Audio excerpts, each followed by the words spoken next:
2014 తర్వాత 14 కంటే ముందు ఉద్యోగ జేఏసీ ఉద్యమాల కోసం ఉన్నది. అప్పుడు అందరు కలిసి ఉన్నారు. 2014 తర్వాత ఓన్లీ ఎవరు జేఏసీ వాళ్ళకే ఉన్నాయి. అంటే ఉపాధ్యాయులకు కూడా 2-3 జేఏసీలు ఉన్నాయి, ఉద్యోగులకు జేఏసీలు వేరే ఉన్నాయి, కాంట్రాక్ట్ ఎంప్లాయీస్ వేరే ఉంది, రెగ్యులరైజ్ వాళ్ళకి వేరే ఉంది, రిజిస్టర్ సంఘాలు వేరే ఉన్నాయి, రికగ్నైజ్డ్ సంఘాలు వేరే ఉన్నాయి.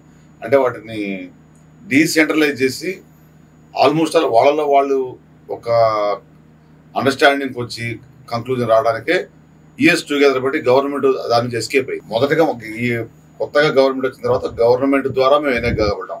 జనరల్ గా ఏ అసోసియేషన్ గవర్నమెంట్ కండక్ట్ చేయదు. Telangana guest jobs association 10 years నుంచి మెంబర్షిప్ లేదు, ఎలక్షన్స్ లేవు, నామినేటెడ్, అపాయింటెడ్, సెలెక్టెడ్. దాని మీద మేమే కంప్లైంట్ ఇచ్చాం.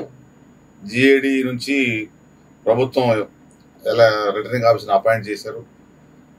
వారి ద్వారా మెంబర్షిప్ కూడా కంప్లీట్ అయిపోయింది. ఎలక్షన్ కండక్ట్ చేసుకున్నాం.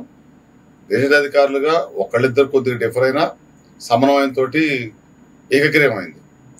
కాబట్టి మాకు బాధ్యత ఎక్కువ పోయింది, బాధ్యత పెరిగింది.